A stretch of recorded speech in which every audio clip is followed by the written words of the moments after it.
Hello, everyone, and welcome back to QWERTYcast. This is episode 27 of the QWERTYcast podcast, the podcast for indie games, PC games, and everything in between, as we always say. I am honorably joined by our buddies Flix, or Dave, as you may know him. Heyo. And Captain Beansparrow, or Steve, as you may know him sometimes. I think you're better at keeping your... Well, what? And your name is... You just said that you're honorably joined by. And we're honorably joining. True. The Administrator, Island Fire, Professionally Dad, Diet Dr. Dre, whatever you want to call me. Young Jennifer Also Aniston. known as Andres. Yeah. Also known as Andres. So today we're going to continue with this trend that we've been doing where we're talking more about a theme in terms of video games and maybe even proposing a question or two to the host to have a organic roundtable discussion about things that people always talk about in these, fields. And I mean, today's actually going to be a really big one that gets discussed a lot is the term roguelike and exactly how we define it and why it's an argument to begin with. So I think I was going to start off with kind of a rhetorical question on what is a roguelike, because there's some really interesting history behind it to begin with. I'm sure I said begin with twice. But, so the first question kind of is, what is a roguelike? And to know that, you have to kind of break down the fact that it is what it sounds like. It's a game that's like Rogue. Well, what's Rogue? Rogue is a game from 1980 that is a text-based, turn-based dungeon crawler. And there's a lot of other very specific elements that make it the game Rogue, and that is pretty much where the conversation comes in. Like, how like Rogue is your game. So, after 1980, some games came out that wanted to be like Rogue, and then in 2005, there was a 7-day roguelike competition, kind of like an old game jam, and it still continues to this day. And it wasn't until 2008 that we actually had a group of nerds who came together to piss everybody off and actually define what roguelike means. And that has been under scrutiny for all of these years since. 13 years? Yeah. So then I guess my first question to you guys, definitely Beans first, is what elements do you consider to be part of a roguelike? What does it make? Yeah. So I, in reference to the 2008, so the group of people that came out and kind of threw this whole conversation into contention, it took place during the Roguelike Development Conference, and it's been known as the Berlin interpretation since. And basically what they said was that as long as a game incorporated the majority of a certain level of factors, then you could consider it to be roguelike. And I do kind of subscribe to this to an extent. I think, and I'm sure we're going to get into a conversation later about the variances that have spun off from just the term roguelike. But definitely permadeath, cyclical gameplay. The turn-based aspect is something that comes into question a lot now because that is very specific to true rogue-style gameplay. We see roguelike kind of branched out into different mechanics now. But, mostly just that permadeath cyclical gameplay is what I tend to look at when I first want to say, okay, this game is starting to shoot for that rogue style. And then, there's other factors that kind of go from there. You talk about like the original Rogue being grid-based, having the ASCII text. Each time you tick one of these additional factors, you're getting closer and closer to the original. If you guys have ever heard of Caves of Cud, which was an indie game, I have it in my Steam library. It's Cud with a Q, right? It's with a Q, yeah. What is it called? I tend to... Caves of Cud, QUD. It's like... And it's one of many in this field, but I look at that as a reference for what your modern roguelike looks like, because it's trying its hardest to really bring back the nostalgia of Rogue. It has the ASCII text dungeon system. It has the turn-based combat. It's got the permadeath system. So those are usually the factors that I look for when I'm talking about the roguelikes. So it's interesting that you, and I actually didn't know that it was pronounced ASCII, ASCII, as you may see it all in caps. that is the type of graphics. It's a graphic style that is basically the entire screen is made up of characters that you get from a keyboard. I don't know if that's a good explanation of that. It is. Yeah, it's using your character library that exists within your computer to generate a visual, system. And there's some other really cool terms in all that, like you're saying permadeath. If you don't already know, permadeath is basically when you die and you lose everything. So you start from the top, like fresh every single time. If you play games like, Binding of Isaac or Enter the Gungeon, which of course we'll have to talk about because those are considered roguelikes, but also not really. So before we continue diving into that, I do want to ask Dave, because I know that he has less investment into this genre. When you hear the term roguelike, what do you think? I think about games that I restart my progress entirely, basically every time I play through. I'm like not too familiar on the difference between roguelike and roguelite, and I kind of use them interchangeably. Obviously, this whole discussion is why that's wrong. So I don't want to speak too far on it. I think of games like Hades. I mean, it's good to know like the off the cuff. Yeah. So I think of games like Hades or what the fuck is the name of it? We play it all the time. It's like Risk of Rain 2. Yeah. Oh, Risk of Rain 2. So like I think of games like that being the main ones that I play. But also, I guess like the permadeath strikes into me because of games like Path of Exile, actually, where like when I play by myself, I play to not get too far into it, solo self-found hardcore mode. So I essentially just play it as if it is a permadeath game. So yeah, going back to the 2008 Berlin interpretation, they said a roguelike is specifically a game that has permadeath, random environment generation, exploration and discovery, so clearly there's a lot of secrets, turn-based, grid-based, non-modal gameplay. So non-modal meaning when the text comes up like an interaction, it doesn't take over your whole screen. Hack and slash, i.e. lots of monsters to kill, and resource management, like your inventory. And there's a lot of games that fall into that category, obviously, hence the conversation we're having. But the original term in 2008 was defined as a game that up to that point met those standards because we hadn't had more. And Spelunky came out in 2008, and that challenged the definition that they had just created. So I think diehards will actually say that, ASCII graphics, like you said, is what makes it a roguelike. Level-based, it being specifically in a dungeon, it being specifically RPG gameplay, or only one character to control. And it's just interesting to me because I feel like we're holding all of these games to stick to a very specific set of rules instead of saying this is your starting point. And that's pretty much, in my opinion, where the split happens. Is you either have people who are trying to say, no, this game is like Rogue in these very high key factors. So if you have what they call low key factors, it's just elements of the game Rogue that you can have, but if you don't have it, you're not a roguelike.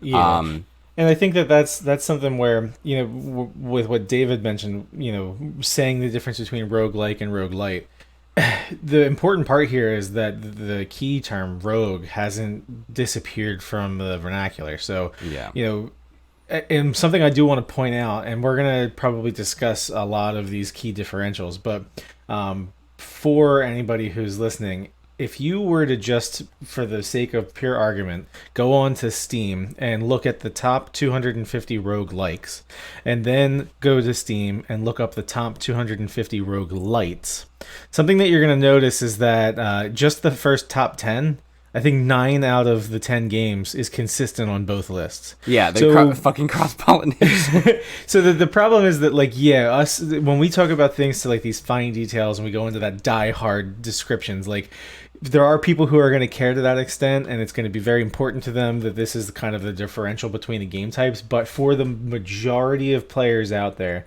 there are so many comparisons between these, super niche, small, targeted genres that there actually is no difference to them. So, we'll go into some of the things, and actually, I'm at some point I'd like to propose. I found an article where somebody actually divvies this up even more to try and define it better, and we'll get there. But yeah, when we talk about the roguelite, a lot of differences for the people who really care. Not a lot of differences for anybody who doesn't care. And so, honestly, I mean, we are there. Let's talk about this. So, Steam, I looked at this last night.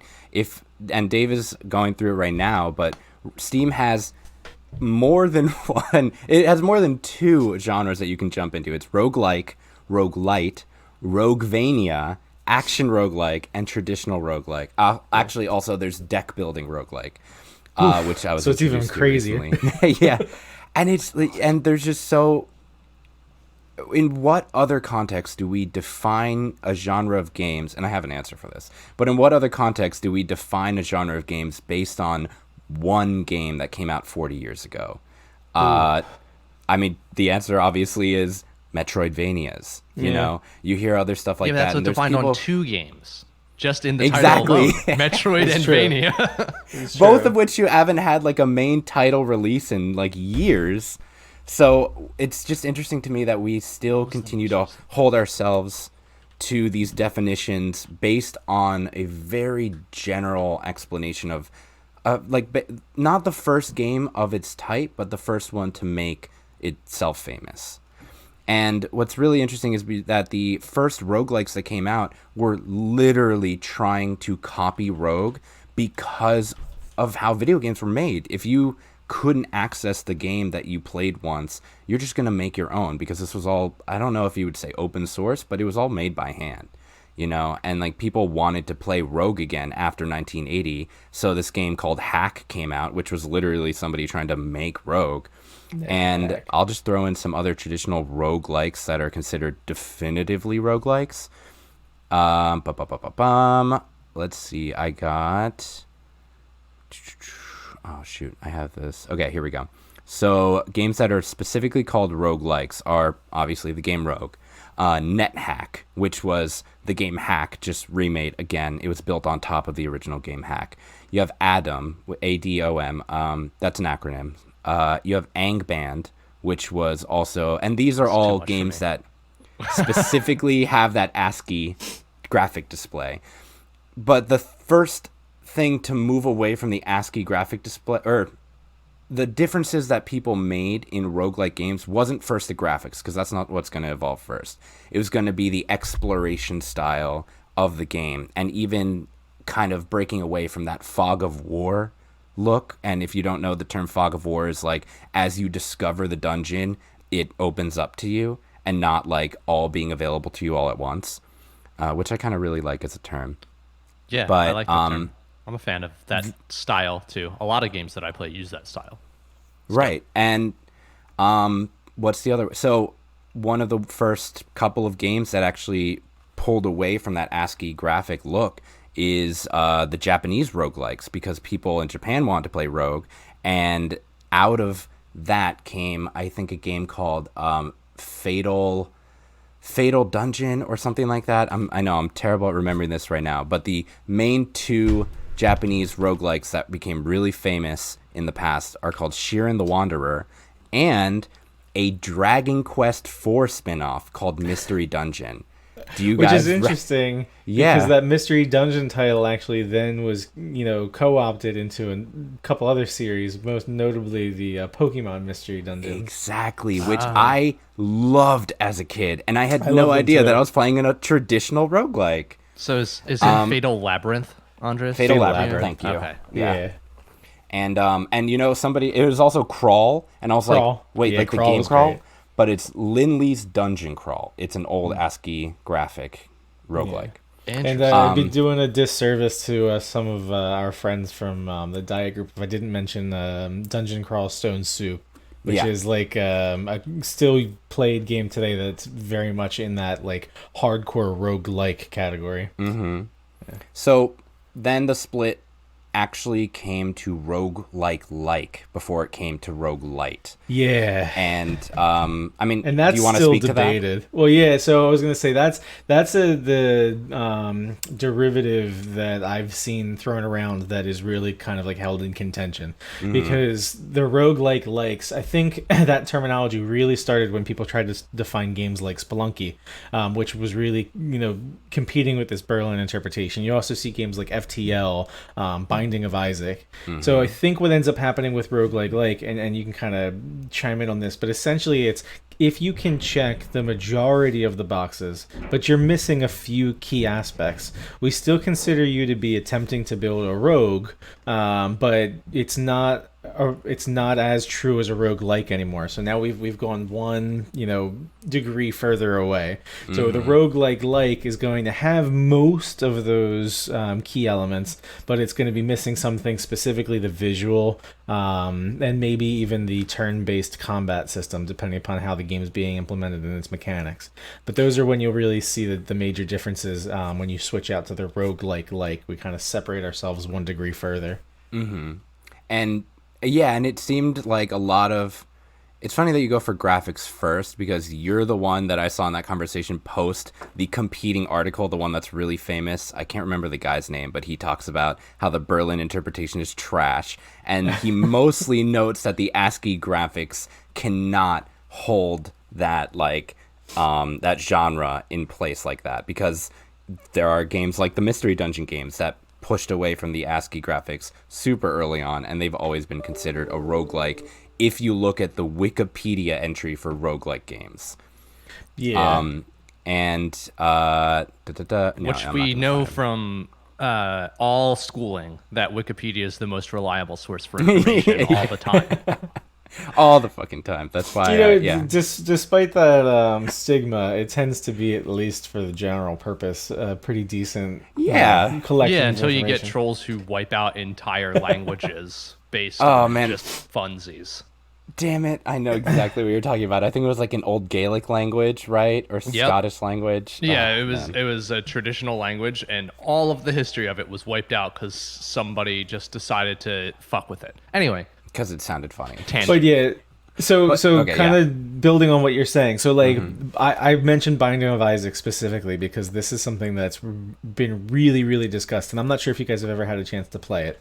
I play a lot of it. Describe it as kind of like a bullet hell roguelike because of the gameplay mechanic. But here's the twin stick shooter. Stick shooter. Yeah. But here's the important part about Binding of Isaac, which makes it such a fascinating case. For the majority of the Berlin interpretation, it actually checks almost all of the boxes. It's got your top-down view, it's got your procedurally generated levels, it's got your dungeon-based exploration, it's got your tile movement system, permadeath, item collection, inventory resource management, hack and slash style combat. Yeah. So for all intents and purposes, if you look at this game, based on the way that we've been defining it in the past, it is a rogue-like. And yet the community as a whole, and the biggest enthusiasts of this whole competition of discussion, look at Binding of Isaac and just purely based on the way that it looks, immediately discredit it as being a rogue-like and drop it down to that like status. And that's something that's really tough, because if you're going to say, here's what we define, and then you see something that looks completely different than what you were anticipating based on that definition, but still hits the mark, where do you go from there? So that's where we heard something different. I heard that it wasn't about the graphics. It was about the fact that it wasn't turn-based. Yeah, which I'm sure is also, because I think those are really just the two factors that kind of just take it away from that interpretation. Yeah, the turn-based being the other one. But yeah, I mean, it's like, just then why crazy. is FTL not a roguelike? Because that is turn-based, but then you also have like 3 different game modes, including modal like dialogue, which apparently is not part of a roguelike. So it's as you get further and further down the line of creating these different video games, obviously the whole point is that you want to make a spin on something. If you're doing a game jam like the 7-day roguelike competition, then you want to make a game as much as roguelike as possible, and it also have like your spin on it, your specific whatever. But if you're making a game after years and you're trying to make something that lasts and that like, comes out and people are talking about it, then you're going to take a known genre and you're gonna put a twist. Like, what's that roguelike game that just came out that has that shopkeeper mechanic to it? I know that we've talked about it a few times. It didn't just come out, but you're talking about Moonlighter. Yes, thank you. But just like in general, like, well, yeah, right, it didn't just come out, but in general, a lot of games, like I mentioned, card deck building roguelikes. Like, there's now so many Slay the different Spire. tack-ons, but why are we still calling it like Rogue and not other genres? Like, well, okay, my favorite term that I actually read was procedural death labyrinth. Procedural death labyrinth. That is a term that a group of people want to start replacing roguelike with. Because, it's not defining it by an old style of game, it's just defining it by the way that you play it. And there's a lot of different, I'm going to pull up a list of a lot of different other possible ideas that we could call a roguelike. Yeah. But I guess my next question will be, should genres... Well, what? Go for it. Before you get onto that, I wanted to bring up the link that you sent me that I pulled up for those who aren't watching our video. I don't know if you've mentioned this yet. Oh, Beans, you'll love this. We do a video version of this podcast. It's for our Patreon subscribers. You can find it by going to QWERTYCast.com. And right now we have bp.io/howroguelike. And you can check off as many boxes as you want. You've got ASCII. Most events are narrated. All user actions are available from the start. Keyboard only. Random environments. Minimum story. Has a dungeon. Grid-based world. Permadeath. Turn-based. Tactical. Hacking and slashing. Player attributes are shown. And finally, a checkbox called Named Rogue. And actually, if you check all of them off except for that last one, it's a roguelike. If you check off the last one, it just says your game is Rogue. Your game is Rogue. Literally. Like, That's you're great. not nobody's making Rogue anymore. Yeah. And you would have to be set by like such constricting standards in order to. Yeah. And I'm curious because, and just to kind of tie into that last part of our conversation where we were defining the different varieties of. Oh yeah, I almost jumped away from that, but I'm not even done. So real quick, so using this system, so if you are able to watch, take a look. If you were to uncheck minimum story and uncheck permadeath, I'm just curious what it would take away. Nothing yet. So interestingly, it still lists this as a roguelike. So it looks like it's tied to how many things you have. So once you uncheck 4 of the things other than named Rogue, then it goes to Roguelike-like. Once you uncheck, I believe it's 6. Oh, nope, 7. Then it's a Roguelike-like. And then that's 9, 10. Once you uncheck 10 of them, it just goes then down it's a the line. Roguelike-like. So the one thing that I wanted to point out is that variety that we talked about in the beginning where we say light, Lite. Yes. The biggest components that I see online as far as like what would define that specifically is you can have any of these checked except permadeath and minimum story. It seems to be a generalized consensus that if you have a game that exhibits the majority of the standards for a roguelike except permadeath and it has an actual story, there is an actual end, that's when we start to consider it to be in the realm of roguelite. And so you see games, especially I think most of us here have been really enjoying Hades. Hades has a really, really rich, deep story. There is actually an ending to it if you get there. And there is no permadeath because there is a carryover aspect. There's a persistence to the gameplay where each time you're going through, there's something that you actually manage to continue to bring with you and upgrade as you go. And so the roguelike method has then these branch offs. And so you can actually define it as a roguelite, typically, if you have all of these with the exception of the permadeath and the story. And that makes sense to me. Yeah. So, as people have defined it, the light kind of resembles an easier version of a roguelike. So it's, like a whatever, light beer. Which I don't really love, because you're basically saying like, oh, you couldn't handle the challenge of a roguelike, so you wanted something easier.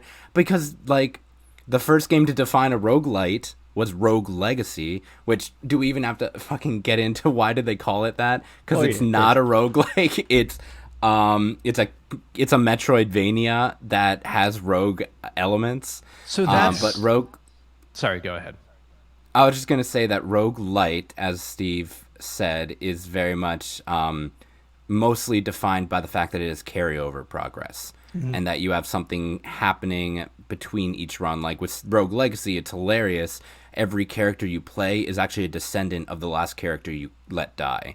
And so they will continue, depending on who you pick, they will continue to get like the random diseases or like attributes that older generation had, and you're continuing to travel through this dungeon, which, you know, classic roguelike dungeon crawler, not necessarily top down, but you can see how like the legacy of it is just, you know, there is this old game that we all love, and we're just going to continue to build off of its legacy.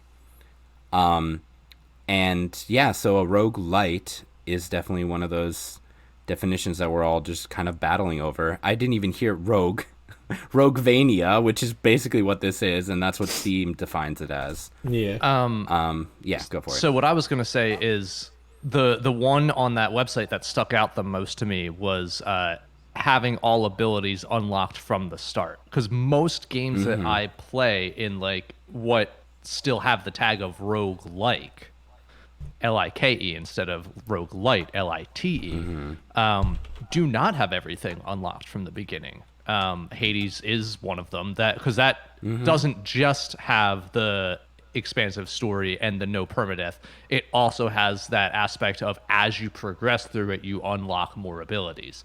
And most games that I play that are considered roguelike, at least by tag on Steam, do have that Metroidvania aspect of like not everything, like you revisit areas or like there are certain abilities that you have that you didn't have before, essentially.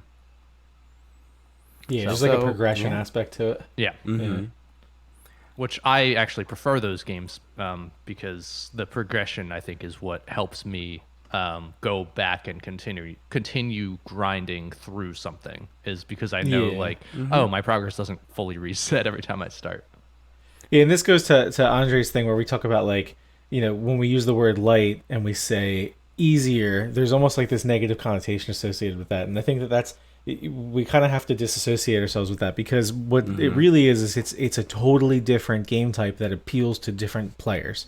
So, you know, if you're a person who likes the true definition of a roguelike and you're sitting there and saying, oh, these roguelites are too easy, that's because they're not for you. You know, that you want to stick with that hardcore gameplay. Not everybody wants to do that. And so it's like saying roguelite is not in any way a disparity against the game itself. It's not saying that this is lesser because of it. It's a totally different game. And it's better for it. Yeah, and that totally gets into a whole different conversation that we could have of like the stigma against like easy mode in games and stuff like that, where like get good. Tune into episode 27. Yeah. Yeah. I mean, I could talk about that a lot, like just in general of the way that it's presented, the way that like a lot of games will call like easy mode like baby mode, etc. Blah blah blah. Again, could be a totally different episode on how we rate games. Yeah. And I mean, like we know that like people don't care because we also have genres known as couch co-ops, you know, and we have like things that are specifically made for you to be able to chill but still have a challenge. And Stardew Valley isn't not challenging, you know. Did I say that right? Whatever. But you get what I'm saying. Like, there's games that you can really relax with that will still really put you to the test. And I think what's really interesting is that exactly different keystrokes. I didn't listen. You're the one that had to clarify it. What was I gonna say? It's interesting because you'd think that the roguelite genre would be more... well, not even think. I feel like it caters better to story. because even a game like Binding of Isaac or Enter the Gungeon have story, but that story feels very like hidden, and you have to. It's part of that exploration like style is that you're looking for these elements of story, and games like that have done that so well. Like the story is so hidden that it's this very complex meta that you would have to do research to find out, and hidden characters that like are not obvious to figure out, versus a game like Rogue Legacy that has carryover where you know that like, oh, I feel kind of connected to my character because I know that I've been playing this family for generations, and he has ADHD like me. Yeah, exactly. Or like fucking blindness where you just like can't even see around you. Yeah. Or Hades. Like it's so different from when 40 years ago when Rogue came out, and it could not focus as much on building a story, and it could not focus as much on like, I mean, it just didn't have it wasn't worried about that. It was worried about creating a game that was similar to the text-based adventures that you already knew about, and just making it the best one of its kind. Yeah. So I feel like there's no way around pushing further and further from this. So I guess the next question is, do we need to have this argument as like as a society? Like why does this argument matter? Why do people care so much? People care because, and I could speak very plainly on this, because they're particular and assholes, and I am one of them. I'm a very particular asshole. So I love like it's just semantics thing, right? And there's always going to be someone who's like, you can't use like this term because actually it's this thing. And, like, there's always those people. I'm that way about almost everything that I do, so I totally get it. But also, those people suck.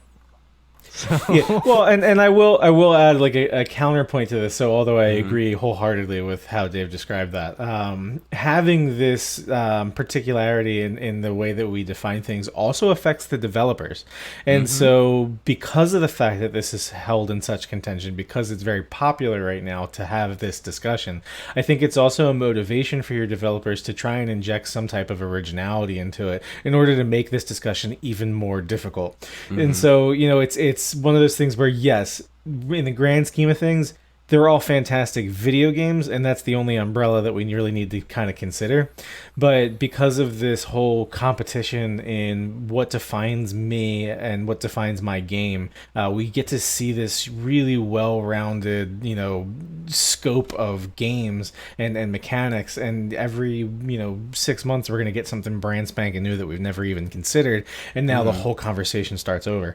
So it's good. You know, we get heated and we want to define things our way, and we're particular assholes. But in the end, we're going to get a better product, and everyone's going to be really, really happy about it. So it's good. I mean, we just like to, as people, we like to categorize things, right? So I mean, that's really what it comes down to. Is we just want to have a way to easily define what we're doing, but then at the same time, we also want to like break those boundaries all the time. So it's just like, you want to define it, but you also want to redefine it constantly. And it's just like a really interesting like back and forth. Hey, it's organic. Video games are suffering from an identity crisis like the rest of us, so don't worry about it. And honestly speaking, kind of to what you were just saying about like it being for the game developers, if we think about it too, when you define your game as a roguelike, that's the tag that you're putting on it in Steam. You know, you're going to click that tag and you're looking for those specific types of games. But look at Steam. It doesn't even have Rogue-lite as an option, or Roguelike-like rather. It doesn't have Roguelike-like as an option, which people have specifically called a lot of games that. It has all these different action roguelike, traditional roguelike. Look at Epic. Epic Store, I looked at it last night. Maybe it was only the web client, but it only had Rogue-lite. And then I opened Xbox, it has none of these. So when you're developing a game and you put this tag on it, and it's so heavily contested, then what if your game doesn't even get seen at all because that's the only tag that you've given to it? And like, how do you have your game searchable online? It makes it harder for your game to be literally defined by these databases that organize like game lists, you know, or most anticipated games of 2021. Is this the roguelike that's most anticipated, or is it the RPG, or is it the Metroidvania that's most anticipated, you know? And a lot of people will tag their games as a roguelike in order for it to get attention. Think about how we do that with our Twitter posts. Like, I'll always post Twitch affiliate or indie game podcast. There's like a million types of all of those things. So you searching for that tag doesn't necessarily tell you anything about our podcast. So and the same we're thing part with of the problem, roguelike. is what you're Yeah, saying. I mean, yeah, and the same thing happens in music. I know I keep talking about it, but when Spotify did the Wrapped, we all came up with these random ass loved that. genres. Yeah, and it was great, but also, are you ever going to click on that genre? Well, I mean, yeah. Yes. Yeah. I like the breakdown, actually. I think the breakdown helps it because it makes it more fun to be like, okay, I know this very specific breakdown means a very specific set of rules, and that's what I'm looking for. But it takes longer for platforms like Steam to have that definition set in their search results. And you know, it's all like, join us for episode 28 where we talk about big data analytics and I hacking was the gonna human say. psychology. oh my god, like yeah, artists versus databases. But it's true. So just to very briefly touch on it, because of the way that we filter nowadays. So unfortunately, the whole aspect of like getting your game out there, the whole word of mouth that used to be is no longer. Now it's word of directory, and so because of the fact that we've defined these things and we have this discussion about definition, it truly does determine what market you're going to get. And so that is kind of a detractor from this because of the fact that anybody who would normally traditionally name their game a roguelike is now going to just simply choose roguelike in order to make sure that their game is going to reach the market that they want to reach.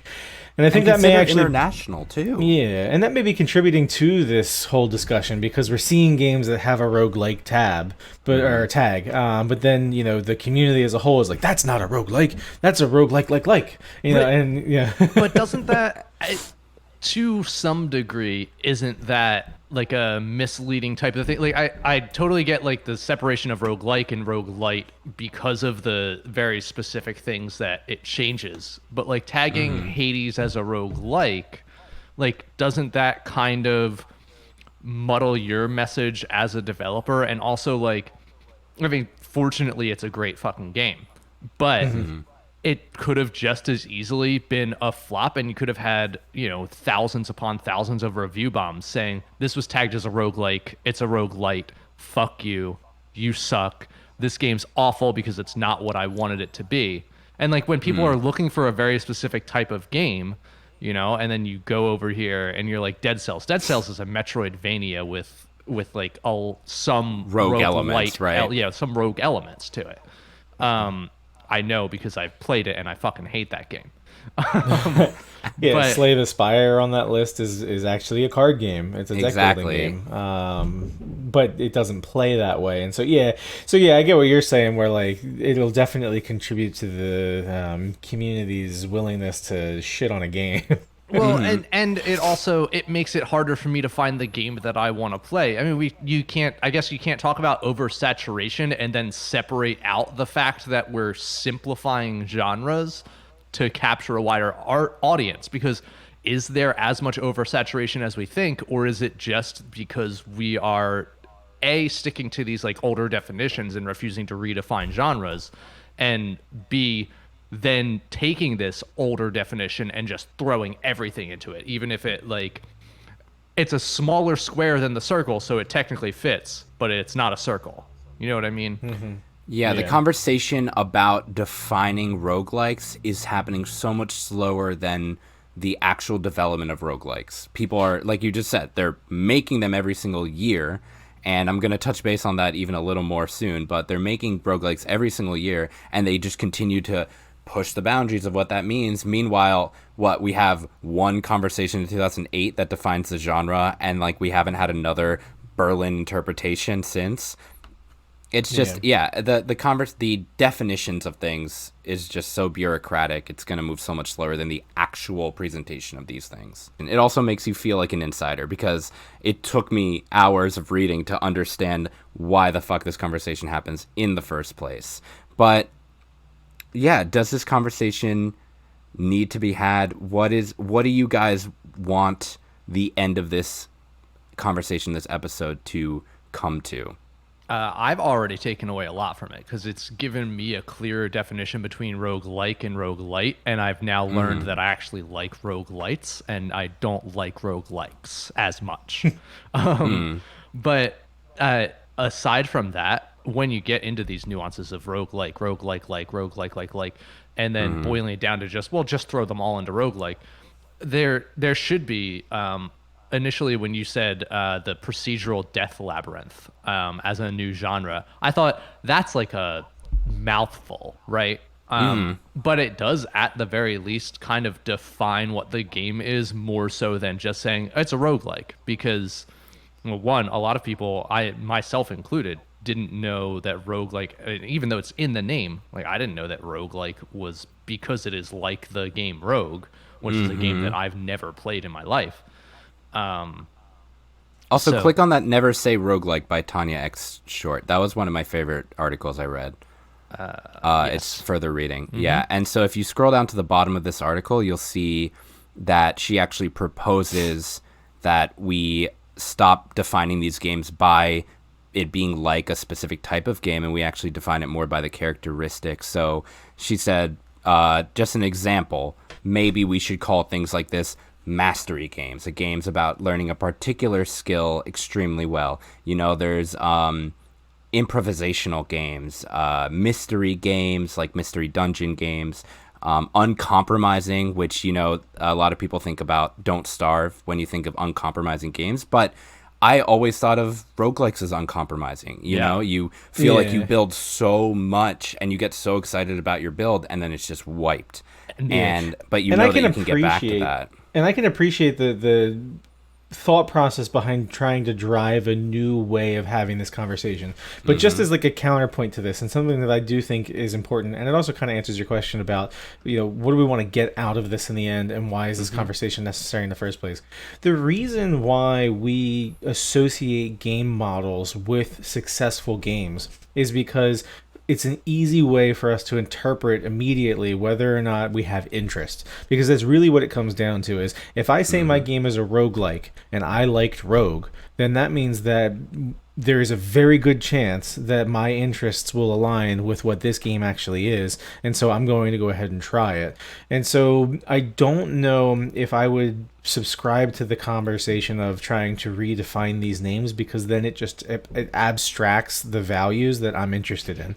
And so what it really is, so you want to look at it, and I kind of go back to like this sports thing where you look at the like tree of influence, when you have a coach who taught these 6 coaches who went on to become head coaches who taught these 10 coaches. You know, we look at Rogue as being the top end of this tree, and it's then inspired all of these games, and then they've inspired all of these games. And so for me, the fastest way for me to determine whether or not I'm going to enjoy something and actually give it a try is to see the tree connection of how this game compares to the games that inspired it, to the games that inspired those. And that's going to make me very quickly determine if I'm going to sink 20 minutes into giving this some type of impression. You know, so I think that... And that's not even quickly. Well, let's be honest. Like, you're doing research in order to know. Yeah, but people don't even know what Rogue is. And that's so it's true. Like you have this very like good structure of what you're looking for. Meanwhile, people click on roguelike and they don't know about the game Rogue. Right. I mean, you know, so they're not actually basing it off of that. Yeah, I mean, so there's a value to because both. they liked Hades, or they click on roguelike because they liked Spelunky. Especially now, it's absolutely going to be about Hades and like. Yeah, so there's going to be Hades likes, and I think that's fine. Never going to be a genre name, you know. But it'll be a conversation piece. Exactly, because there are games that are considered Doom-likes. I think if you go to which is really Duke Nukem, which is really Serious Sam, which is really Wolfenstein. Yeah, well, yeah. So it's just like, yeah, it's crazy, and you know, we as a group that is trying to connect with people are probably going to define our own genres because we don't agree at some point. Because I got through some articles that were a group of people who said, "Oh, we defined this or we defined that," and yeah, people are going to continue to redefine their game genres. I don't know. It's exciting, but it's also just it's so disconnected from the original point that I kind of am of the mindset that it should be describing more like what you're doing in the game rather than relating it to Rogue. I think that we should just like let roguelike stop and just like move forward with other shit. That's because interesting, because that was like the same way that I felt, right? Was like I actually, when you told me to click on this and like the stop saying roguelike article, and it went down to this was organically in my mind how I was going to answer your question already. Like that's the conclusion that I already came to. Is like, because when I click on roguelike and I see, you know, Hades, Curse of the Dead Gods, Risk of Rain 2, the Binding of Isaac, and then like I start seeing Luck Be a Landlord. I have no idea what this game is. It might be a roguelike or it might not be a roguelike. I have no idea. And that's where all of a sudden it's like, well, I don't know if I'm going to have interest in this because I've played For the King. I don't like it. And sequels are usually trying to build off of their original game and not trying to build off of the impressions that you get from Rogue. So like Rogue Legacy, Risk of Rain 2 specifically is like Risk of Rain 1 is a 2D, I mean, kind of a platformer, but it is 2D, and the whole point of Risk of Rain 2, goddamn, is just like, this is the game that you loved, but in 3D. Right. So, Risk of Rain 2, the Risk of Rain-like. Yeah, exactly. Yes. And, I mean, this is going to go into my nudes, but I'm going to talk about the sequels of the games that have contested the roguelike genre. Because now even those are just, like, building off of themselves. They're likes. For me, the ultimate like where we should be going and what I'd like to see. If you're a developer and you're listening to our podcast, which by the way, if that's the case, please reach out to us. We want to talk about your game. But hell yeah. What we want is we want very good descriptions and we want a demo. Give us a demo. Demos are your key to determining what your game base is really going to look like, and it's a straight shot to financial freedom. Best thing with these virtual Steam Games festivals has been the the resurgence of the demo. Many. Oh yeah, I think I pre-ordered 10 games from that festival because I got a chance to actually play and really figure out what it is that I liked from the games that were available. So, on the off chance that we actually managed to make some type of change to the industry, QWERTYcast says, release a demo with your game, please. Well, then that used to be a thing. I'm down for that. Think about the Xbox 360 actually is what I always think about. The demos were like the biggest thing. I mean, you could download demos for basically any game that was out on the 360. They had a demo for it, and developers moved away from it because they felt as though it discouraged people from buying it. I'm of the mindset that maybe there's like some people that won't buy it, but like you're probably losing more sales by not giving people the chance to try it before purchasing, because now the only thing they have to go off of is a review of the game. It was all watching about, like, gameplay footage on YouTube. Yeah, and it was all about controlling the conversation, I think, and trying to just convince people, well, you don't know if you're going to like this game or not, so give us $60. and I don't like that as a strategy. Yeah. So, yeah, I think I'm not here to define it, but I am here to enjoy the conversation about why people get so into it. And it was kind of really fun learning about this. And it's a great genre, and it's why this conversation is so important. So definitely, if you've never given it a try, test it out, define it for yourself, find the games that you like. But it is a really good collection of games. Find the games that you like, but understand that they may not be roguelikes, and that's okay. Roguelikes are, in essence, a game that you can pick up and put down very easily.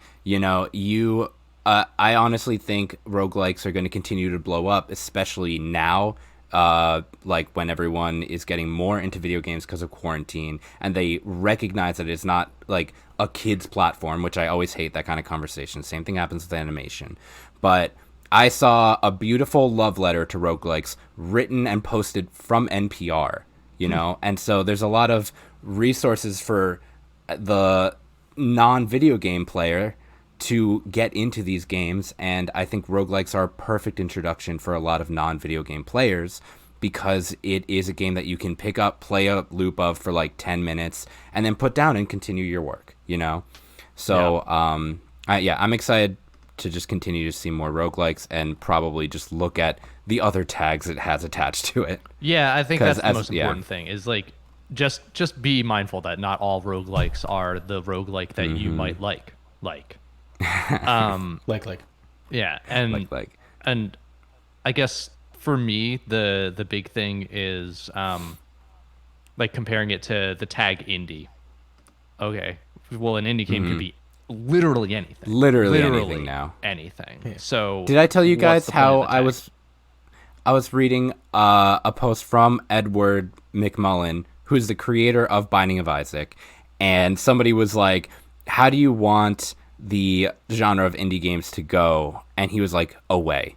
because indie, and I mean, like, I sort of agree with him to an extent, that when you have this definition for something that is just now completely all encompassing, and we're always also trying to figure out, wait, is this indie or is it AA or is it AAA? Like, the money that's going into it, but also we're all trying to get that fucking money. So it's like, why would we shame a game for making good money or getting a good partner, you know? So, yeah, I think it's not about one term anymore. It's about the different terms that you apply to whatever you're talking about. And that's why we talk about indie games, PC games, and everything in between, is because we love them all. Yep. So, moving on to news, I was going to talk about just actually a little bit about roguelikes. So, one of the most anticipated roguelikes of 2021 that was popping up on a lot of people's lists was this game called 30XX. So this is a sequel to the game by Battery Staple 20XX, which is a Mega Man love letter that is also full of roguelike elements, and it's a co-op. Oh. And I know that, yeah. I know that co-ops are also kind of something that cuts you off from being a roguelike usually. But it was a really popular game that came out, I think, in 2018. So 30XX has been a hotly waited on game. I'm so good with verbs. And this game just released into early access, huh? In February. Yeah. Another game that came out in February is called Tunche or Tunche. I think spell that for me. Tunche. I think you can just search in Steam. Yeah, right? I probably should have just done that. Oh well. But this game also, or maybe did it already come out? Scroll down. I think it came out. Spring of 2021. Spring 2021. So this is all hand drawn style. So obviously, there's a lot of games that are getting popularized for hand drawn. But we know that Cuphead gave a huge resurgence or huge popularity to let's bring this hand-drawn this rubber is hose animation into things. Is what you're saying. Yeah, exactly. Except with rogue elements. Right. And a diverse set of characters. It looks like it's starring a bunch of indigenous characters in this really cool world. Yeah. And on top of that, we could even talk about some of the games that define the genres that have now since had sequels. So Spelunky has a sequel that came out last year, Spelunky 2. Oh, you know what just came out? I think it was Rogue Legacy 2. Really? Which I was talking to Walker about. And Rogue Legacy 2 built off of Rogue Legacy, and now it has more classes. Yes. So instead of just being the warrior class with the sword, you can be a lancer class, you can be a wizard. Which also, class expansion was an element of original roguelikes before that genre started splitting off. So it's interesting where we're pulling the definition from. Binding of Isaac, like I mentioned in a previous episode, has a new expansion. It is part of it was fan-made DLC that Edward McMullen basically pulled into the real canon, asked those devs to help him create this new expansion, the last expansion of Binding of Isaac, and it is coming out in March, I believe. So we're really close to that. It's really awesome to see like the games that started this whole thing continuing their own worlds and continuing to develop what it is to be a roguelike. Lastly, that 7-day roguelike development competition happens every year in the beginning of March. So the next one's actually going to start in March 6th. And by the time this episode is posted, it'll probably be happening or almost over. 7DRL, if you want to check out 7drl.com. But this is the upcoming 2021 challenge, March 6th to March 14th.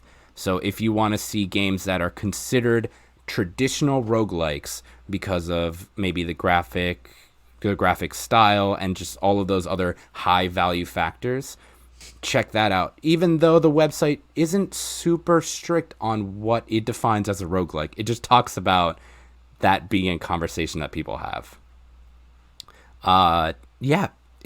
There's a lot of roguelikes coming out. I'm happy to talk about more, or if anyone listening or you I'm guys really interested in want me to, in the that is my 30XX. news. So the only reason that I'm familiar with that in the first place was actually because of the huge commercial failure of Mighty Number 9. Well, that's So because of Mighty- a Mighty huge Number commercial 9. failure. So Mighty Number 9 was a Kickstarter game that was supposed to be the nostalgia fest for Mega Man's legacy, and As I you think see, it's in my library. I played Okay. it once. It's not good. I got So it very cheap. I could be off on some of this details, so feel free to correct me or just take this with a grain of salt. But I know they started their Kickstarter somewhere in like 2015.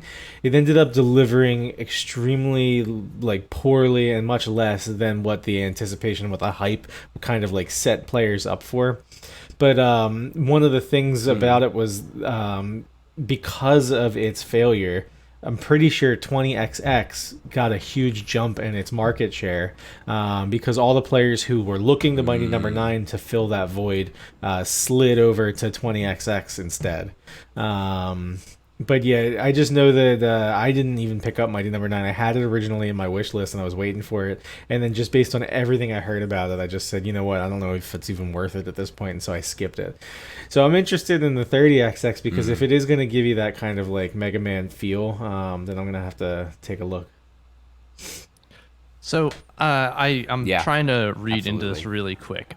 I am trying to see because this was And next will be was, you with the was news. this I can't remember. Was this one of the games that kind of defined the remaking of genres of games by their original creators, or was this one just a completely separate like love letter one?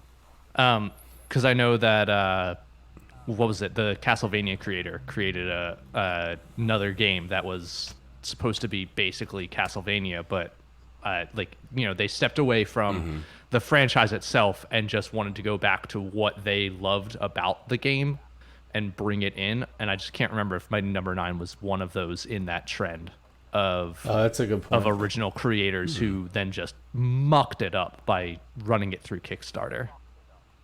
Yeah, so I think the original writer for the game, and I'm probably going to pronounce this wrong, but Keiji Inafune. So I think he actually was an illustrator for the original Mega Man series. Okay, yeah. And because of that work, he then wrote out part of or started the concept of Mighty Number 9. Okay. So it was kind of one of those things where he was just trying to bring that nostalgia back. I don't know how much of influence he had outside of he's just credited as writer for Mighty Number 9, but that was kind of like what started it, and it ended up just being a total bomb. Yeah, and okay, so I am kind of on the right track. It was that whole Yeah. idea of these games were tied to some of the original creators or producers or developers in some way, and they were like flops for various reasons. I know a big thing with Mighty Number 9 was the technical flop of it. Like the game just stutters like nobody's business. It was like you took someone who had no experience making games and were like, make Mega Man like current day Mega Man, but completely different names and everything, and then also like we don't want to give you any money to make it. So it was, I don't know. It was like a kind of very stitched together type of game. Yeah. Yeah, Yeah, I'll check it's out 30XX. unfortunate. I see. Yeah. I actually want to check it out too, even though I'm Nice. not a huge fan of the main series. Yeah, I could take it or leave it. So Dave, continuing. Sure. with So, the news, for what did you those bring who for us have been today? watching the video podcast, every now and then you'll see on my screen something pops up, and it'll just be like, "Hey, this game's on sale," and it'll give me like a little tooltip. I wish I could find one of the games that it. Oh, here's one. My number 9. Oh, Yeah. nice. So, I didn't actually notice that. if I click that, it'll actually take me to the website eventually. Fanatical, which is a website that we've talked about before when we've highlighted game deals. They are a 100% official keys only retailer for digital keys of various video games. They usually do like a daily or maybe weekly. I can't remember. Oh yeah, it's a daily There's Moonlighter. star deal, which like will highlight one thing. Right now they've got, as at time of recording, they've got Sleeping Dogs, and they'll do like a huge discount. So like it's normally $20. They're selling it for $2.75. They also focus really heavily on bundles. But the news isn't about the site itself and what they sell. It's about the fact that they have now joined Fandom. Fandom, for those of you who don't know, used to be known as Wikia. It is a community for people to share a bunch of information. I actually did a little bit of research on it, not nearly as much as Andres did for roguelikes.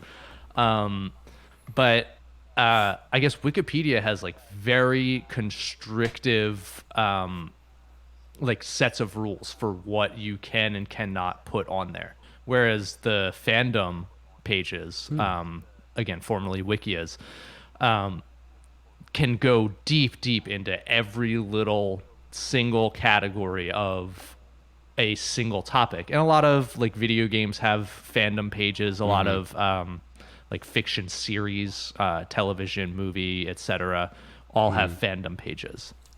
I needed the Gungeon, Enter the Gungeon Fandom wiki in order to understand the things I was doing in that game. Yeah, it's very like they're some of the greatest resources. I think I use the equivalent of a Fandom page, if it's not a Fandom, for Path of Exile a lot of times.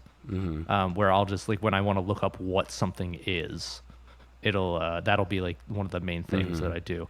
I'm trying to, without searching for it, but I think I'm just going to have to search for it.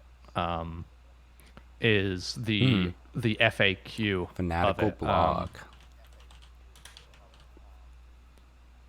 You said Fanatical was bought out by Fandom or joined with is the name of it. Fandom, right? And they actually have a blog post about it with a little FAQ. The important things to note are that they're not really changing anything about themselves, but they will be able to now access and advertise on Fandom more easily, which will hopefully boost Fanatical, which I still think is probably one of the greatest resources if you want to get like cheaper games. There's actually right now one of the bundles that they have, again, at time of recording, has one of the games that we talked about, Moonlighter, on it. And it is an unbelievably great resource. Here it is, the Guardian bundle. And for let's just to list out the types of things that they do. They do tiered bundles. They're very much like a humble bundle type of service, but with. It reminds me of a mix of Humble and Epic, but then I think, wait, did those two just get it from this? I feel as though maybe Fanatical was influenced by Humble, but Epic probably was influenced by both in some way. But I mean, if you look, they've got the tiers. Pay $1, you get these 3 different games: Tesla versus Lovecraft, Out of the Box, Rec Center Tycoon. You pay $4, all of a sudden you get those games plus 6 more. Oh yeah, this is so and then humble. if you pay $7, Capital H. you get all of those previous games, and in this case, 2 more. And these games, I mean, do actually retail for like $20, $30 sometimes, and then you can get them for pennies. I mean, this is $7 plus tax, and you get, what was it, like 6, 9, 11 games for $7. So, a question to you, since you worked very much in the music industry, what is the negativity behind like services like Spotify or Pandora, where you're getting all of these songs that at retail value their albums cost a good chunk of money, but you're paying like $9 a month for millions of songs? This feels very similar in its own world. But like, what's the negativity behind that, and does that translate? Yes and to no. Video games doing the same you would thing? probably more liken Spotify to the Xbox Game Pass than you would to Fanatical, because they are services that you pay into and then get access to a library, whereas this is more like the Humble Bundle type thing. The only difference is that I'm not sure what the split is for how developers get paid with these bundles. That is the downside, but as somebody who's trying to save money when I buy games, I always go to Fanatical, Green Man Gaming, etc., and find the best deal for myself. Yeah, usually these, and I'm believe- not specifically familiar with Fanatical, but I know a lot of these gray markets. Usually the way these work is that the key has actually already been purchased. This is not a gray market site. Okay, so don't use that terminology. I want to point that out. This is 100% developer partnerships. Oh, okay. So then there is a split with the developer. They are selling these in partnership with developer like Humble does. They are not gray market. They do not Gotcha. resell keys. Okay, so in that case, then yeah, there is actually a direct split to the developer. Nice. Yeah. So I rescind my comment. I wanted to clarify that because I get very upset with that. I talked to somebody else who was like, oh, I never go onto those gray market sites. And I'm like, yeah, me either. But this isn't one. That's why I use it. Same with Green Man Gaming. Got it. Those are verified keys. They're partnerships with developers. This Right. is 100% official. Okay, cool. Well, that's actually better then. Yes. So that means that regardless of what the price that it is that you're paying, there is some type of direct kickback to the developer. Right. I just don't know what that like in terms of a 11 game bundle. I imagine if you're paying the $7, the games that are in the highest tier are the ones getting a majority of that money, Yeah. or a majority of that split, because I imagine Fanatical keeps a majority of the money. But Yeah. I'm not I'm not full in on what the split is. I do love that they are Steam keys, and that usually when you buy a bundle, they give you a free 5% off your next order coupon.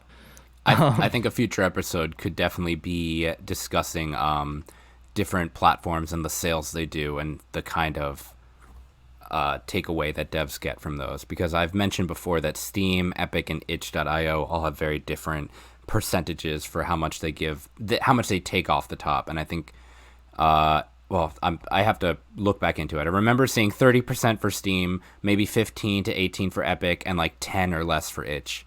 And I can't remember if I think that's what they take away from it. Yeah. Right. So, but we could do more research on that. To answer your other question, though, really quick, in regards to Spotify, the way that streaming services work is they pay a very, very nominal fee, because licensing was not defined in the online space as well as it was in physical mediums. So they pay a very nominal fee toward artists. Usually, if you're a famous artist, you'll make a decent chunk from Spotify streams because you get so many of them. But for smaller artists, it's usually honestly not beneficial to your wallet to be on these streaming platforms, but it is beneficial for your exposure. And that's how Spotify gears it, is like, well, without us, Exposure. you're expecting people to, you're expecting people to go out and search for your music. Whereas we'll now curate your music into similar playlists. Even though, again, it works like that in theory, it doesn't really work like that. And this is the same type of thing, I assume, is like a lot of these indie games that are on, especially Fanatical. Like, I've never heard of personally. I've never heard of Rec Center Tycoon out of the box. I have heard of Tesla Viva Lovecraft. Then a lot of the games in this mid tier, I just glossed over, didn't read them by name because I don't know any of them by name.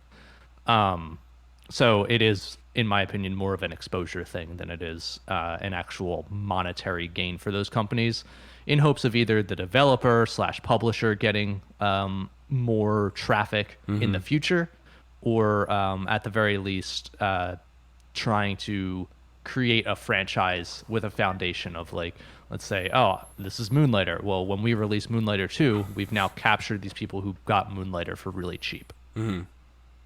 Nice. Yeah. Thank you, Dave. That's all I got. Yeah, it was a good chunk. So moving on, Beans, tell us about your news.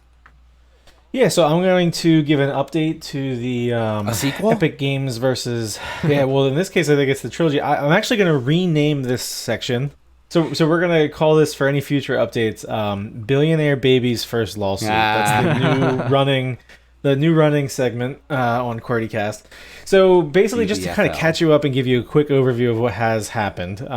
So Epic Games generated a store system that was designed to subvert purchases away from Apple's platform, so that you could then make in-game purchases without having to split those funds directly with Apple. Apple didn't like that because their whole business model is, we put you on our store, we take a cut of the cash. And so they removed Epic from their store. They removed Fortnite in particular, which is their major moneymaker. And they even threatened to take away Epic's account so that they wouldn't be able to make updates on their Unreal Engine, which would have huge, conflicts for any games that are being developed using that system, with the expectation of being rolled out onto Apple's platforms. So, where we are right now, the court case in itself is supposed to be run in July, so we'll have like the big, huge meat of it in the beginning of July. But there has been some major developments, specifically for some reason. In order for Apple to make their court case, they have decided that they need information from Valve so that they can use this data that they're requesting as a precedent for why Apple's platform works the way it works. And so a California court actually agreed with Apple and has ordered Valve to provide data analytics on over 400 video games. And because they have what nothing this better is, to do, right? I know, and it's unfortunate because there's a lot of things that are going on right now that really kind of, from any outsider who understands this even slightly, it's kind of sketchy. But Apple's basically asking for aggregated data associated with over 400 titles, where they want to know how many of copies were sold on Steam, what the total evaluation of those games ended up being over time. It's just a huge chunk of information that, in my mind, although Apple is able to kind of say this is tangential to our argument and we need it for precedence purposes, it's way too much. It's almost like Apple saying, we want your entire business model and strategy, and we need to know every single point of data for you because of this lawsuit. We promise we won't use this information for any other purpose, despite the fact that we are a directly competing platform, but we just need it so that we can fight Epic over here. Don't worry about anything else that we might do with this information. Yeah. So also, what does Steam have to do with Epic? Because this is a Fortnite thing, which is not a Steam game. It's on Epic's platform. So it's a really loose argument, and I'm sure that there was a huge amount of legalese and very detailed information, but basically what they're saying is that Valve, as a game developer, puts their games up on the Steam platform. And we all know that there is a direct, Steam and Valve, same thing. Yeah. But because of the way that they're claiming that the financial side of things is reported, that this is a direct correlation to Epic putting their games on Apple's platform. So they want to use whatever that financial contribution is, so how much money the Valve part of the company makes off of their games being sold on the Steam part of the company. And they want to use that to say, this is why we make it so that when you put a game on the Apple platform, you make this much money and we make this much money. So even though Valve and Steam are basically cutting themselves a check, it is technically two separate entities. So the thing here that I would then counter with would be Path of Exile, right? Well, hey, this is a free-to-play game, and then when you go into the game, you use the Path of Exile store to buy your currency and to buy your stuff. So that's like where I would, as Epic, be like, all right, they can provide this information to you, but they have to provide the information specifically based around free-to-play games, not around like these just single purchase games, because that's a completely different topic. Yeah. I mean, there's a lot of things that we can point to say, like, what the hell? And the part that I find fascinating is in the small, like, movie that's playing in my brain, there's this one character who's been sitting in this corner that's, like, all the way on the other side of the building, and his name's Valve. And he's been quietly watching as this whole thing takes place and kind of chuckling to himself. And then all of a sudden, a California court judge says, hey, you in the corner, you need to reveal every single aspect of your company's financial history so that we can actually have a discussion. And he's just like, what? You can see me? So it's really fascinating, and we'll see how it stands up. If I was Valve, and I'm sure this is the case right now, they are fighting tooth and nail, because that's the lifeblood of business, especially when you're talking about handing over information to a direct competitor. I know that it is slightly different. We're talking about the mobile market versus the PC desktop market, but there is a tie between those two markets. There is a share of the consumers that takes place on the line between those two platforms. And so to basically say, give me everything that you have so that I can make a fight here, and to make that a court order that says you have to give us this information. I just feel like somewhere in this there was the tech expert that was supposed to come on stage and say, these are the things that are actually happening and this is the information you need to know. That didn't happen. And so what we're doing is it's like the blind leading the blind, and Apple's getting away with it. I don't think it's no surprise that a California court is going to give Apple the benefit of the fucking doubt. Yeah. Apple, of all companies, the one that makes computers that nobody plays games on. And also like the one that is so protective over every aspect of their own hardware, software, development, everything. Like they're the most protective company. In some ways, it's been shown in a positive light. Like, no, we're not going to allow the police to unlock our fucking phones. And then it's like, but we want to see Steam's entire business model to prove how we should, how we deserve more money. Yeah. And, and this is one of those things where, like, I'm looking at this and I can make judgments and I can say my opinions on one side or the other. But in the end, we're talking about a company who makes a game called Fortnite, who in a single year nets $17 billion. And they are super, super sad.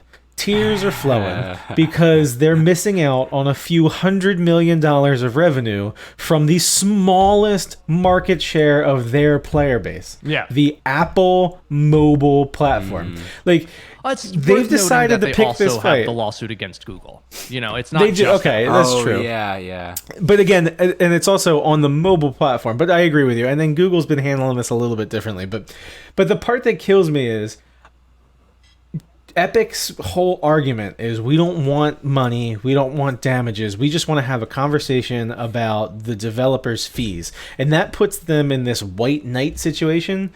And the issue is that I think that the entire argument is disingenuous, because by saying I don't want anything out of this, but I want to have a discussion where you're going to lower your cut, is an immediate benefit to my wallet. So you can't have it both ways.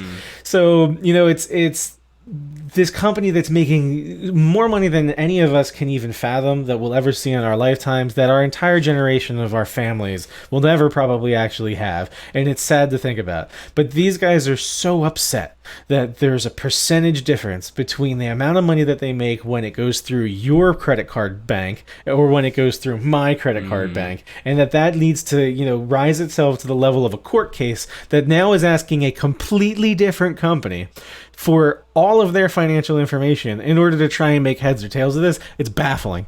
I don't understand it. I will never be able to put my finger on how these multi-billion-dollar companies are able to just hey,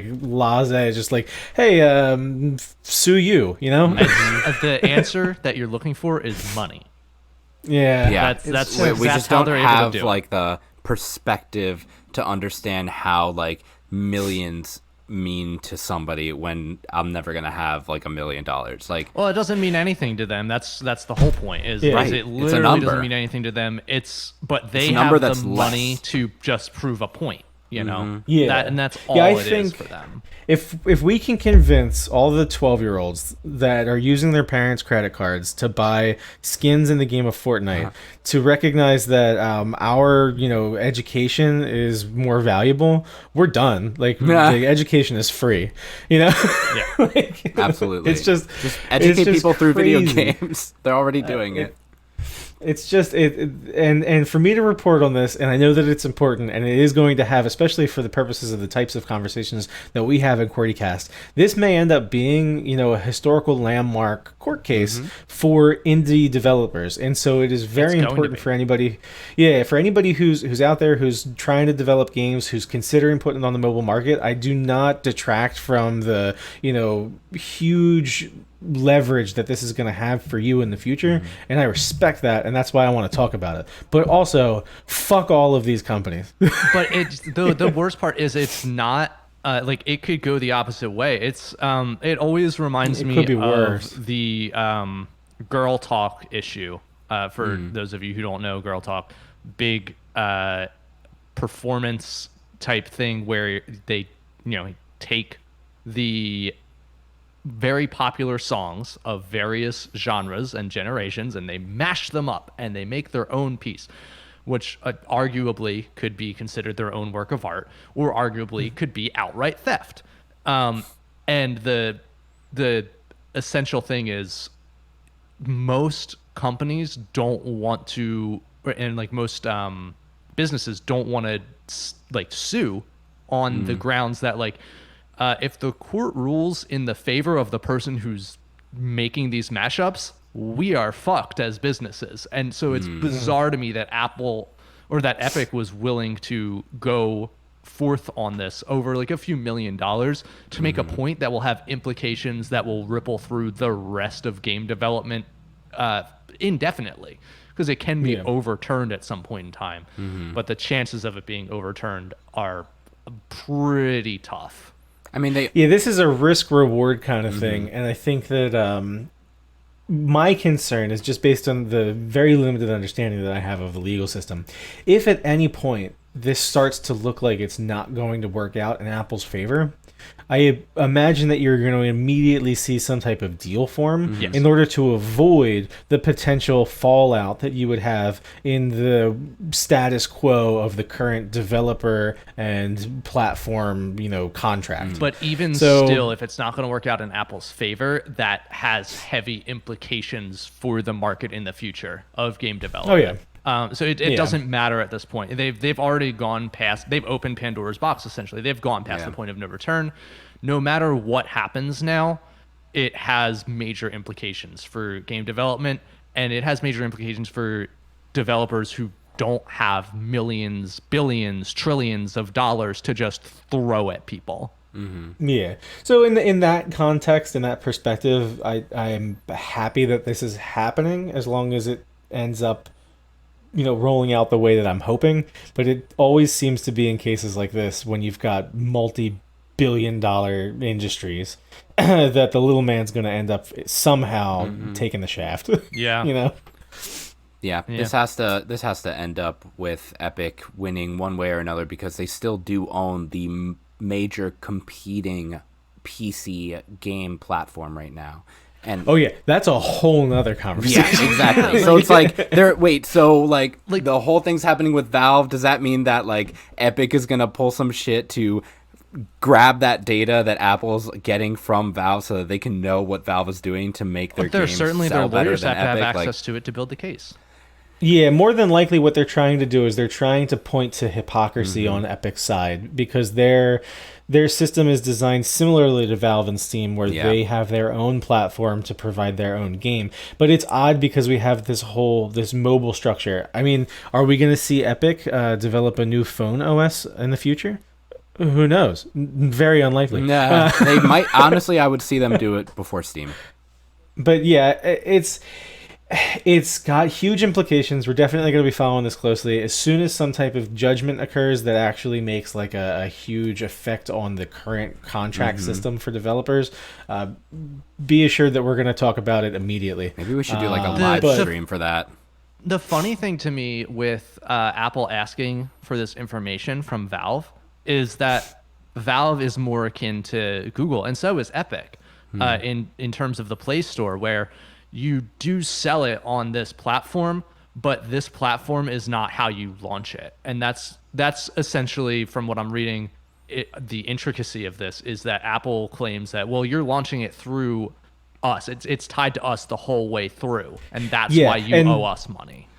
And something to point out, that concept is unique to Apple because Apple wants it that way so that this argument can occur in the first place. Yeah, because so it is important to point out that Apple has such a lock on their own store that they force these types of contracts to occur. And that's, I think, what Epic's really trying to get at from a root, is that all these other companies are saying, you know, we have this platform, here's what we want from you, but otherwise have at it. And Apple says, here's our platform, we're very particular about what happens here, you are going to have no control, but we'll at least have you there so you get exposure. Right. It's that kind of thing. And it's like, it's important to even see, like, look at Rainbow Six, right? Like, I can launch that off of Steam, and what that does is it launches off of Steam to throw me to the Uplay launcher, and then it launches off of Uplay, which is why Valve's information is completely irrelevant, because they already don't do what Apple does. And it's the same thing with the Epic Game Store. Epic doesn't have that hypocrisy, because you could buy a game